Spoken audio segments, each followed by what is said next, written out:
दोस्तों, खजुराहो के मंदिरों पर बनी इरोटिक मूर्तियां देखने के लिए दुनिया भर से लोग आते हैं। दरअसल ताजमहल के बाद भारत में लोग ज्यादातर खजुराहो के मंदिर देखने जाते हैं। खजुराहो के मंदिरों का निर्माण 950 ईस्वी से 1050 ईस्वी के मध्य हुआ था। चंदेल राजा चंद्रवर्मन ने इनका निर्माण करवाया था। लेकिन क्या आपने कभी सोचा है कि जहां लोग पूजा पाठ करने जाते हैं, ऐसे मंदिरों के दीवारों पर इन कामुक मूर्तियों की क्या जरूरत थी? वैसे तो इसके पीछे बहुत सारी कहानियां हैं और हम सबके बारे में बात करेंगे। तो चलिए शुरुआत करते हैं। दरअसल जो भी व्यक्ति खजुराहो के मंदिर देखने जाता है, उन मंदिरों को देखने के बाद उसके मन में बस एक ही सवाल होता है, और वो सवाल है, ऐसी इरोटिक मूर्तियां मंदिरों की दीवारों पे क्यों बनाई गई होगी? क्या यह इरोटिक मूर्तियां उस जमाने के पॉर्न हैं या कुछ और? लेकिन दावे से कह सकते हैं कि ये इरोटिक मूर्तियां बस पॉर्न नहीं है। जहां एक और पॉर्न का मकसद बस सेक्सुअल डिजायर प्राप्त करना होता है, वही दूसरी ओर इन कामुक मूर्तियों का भावार्थ कुछ और ही है। भारतीय कला और संस्कृति का एक बेमिसाल नमूना है खजुराहो के मंदिर, और उनमें एक बहुत ही गहरा राज छुपा है। दरअसल हर एक व्यक्ति इन मंदिरों को देखकर अपने अपने हिसाब से इसके निर्माण के पीछे की वजह का अनुमान लगाता है। कुछ धारणाएं कहती है कि इनका निर्माण लोगों को सेक्स एजुकेशन देने के लिए किया गया था। तो कुछ धारणाएं बताती है कि अगर आपका अपनी वासना पे नियंत्रण हो तो आप परमात्मा को प्राप्त कर सकते हो। कुछ मान्यताओं के अनुसार इन स्कल्पचर्स का मीनिंग मनुष्य के उत्पत्ति को दिखाना है। सेक्स से ही सभी मनुष्य जन्म लेते हैं, इसका उद्देश्य वही है।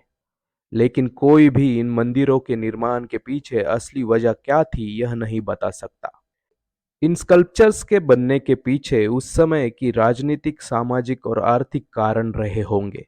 इन इरोटिक स्कल्पचर्स को देखने के बाद यह तो पता चलता है कि उस वक्त के लोग सेक्सुअल चीजों के बारे में काफी ओपन माइंडेड रहे होंगे। उस समय सेक्स के बारे में चर्चाएं होती होगी। दूसरी ओर आज के मॉडर्न टाइम में भी हम सेक्स पर बात करते समय शर्मा जाते हैं। उस वक्त के लोग सेक्स को अपनी जिंदगी का महत्वपूर्ण पार्ट मानते थे। अगर सेक्स की वजह से हम सब है तो उसके बारे में बात करना गलत कैसे हो सकता है? उस समय में महिलाओं को संपन्नता तथा उत्पत्ति से जोड़ा जाता था। हर एक फंक्शन में महिलाओं की प्रमुख उपस्थिति होती थी। कुछ लोग ये भी मानते हैं कि वात्सायन द्वारा लिखित कामसूत्र में दिए गए भिन्न भिन्न सेक्स पोजीशंस को इन मंदिरों के दीवारों पे उतारा गया है। एक मान्यता यह भी है कि तूफान और बिजली से बचने के लिए खजुराहो के मंदिरों पर यह इरोटिक स्कल्पचर्स बनाए गए थे, ताकि उन्हें देखकर भगवान इंद्र शांत और खुश हो जाए। इन स्कल्पचर्स को देखकर एक और चीज साफ होती है कि ये लोग संपन्न रहे होंगे, क्योंकि जब आपके पास धन दौलत आती है तो व्यक्ति भौतिक चीजों का उपभोग बढ़ा देता है।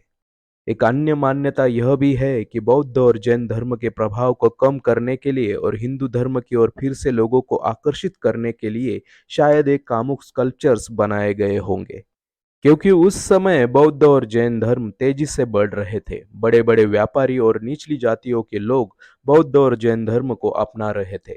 एक और बात, जहाँ एक और हिंदू धर्म में लगभग सभी विधियां संस्कृत में हुआ करती थी, तो दूसरी ओर जैन और बौद्ध धर्म में सभी चीजें आम लोगों की भाषा में बताई जाती थी। इन स्कल्पचर्स के पीछे एक और कारण हो सकता है। उस समय में मंदिरों में देवदासी प्रथा चलती थी। कुछ महिलाएं भगवान को ही अपना पति मानती थी।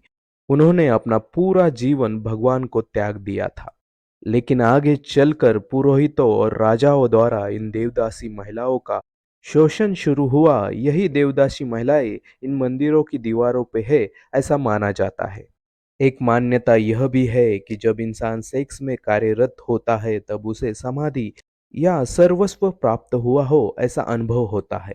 सेक्स में आप आपके अहंकार को भूल जाते हो। शायद इन इरोटिक स्कल्पचर्स के पीछे सेक्स के माध्यम से परमात्मा को पाने का मार्ग दिखाया गया हो।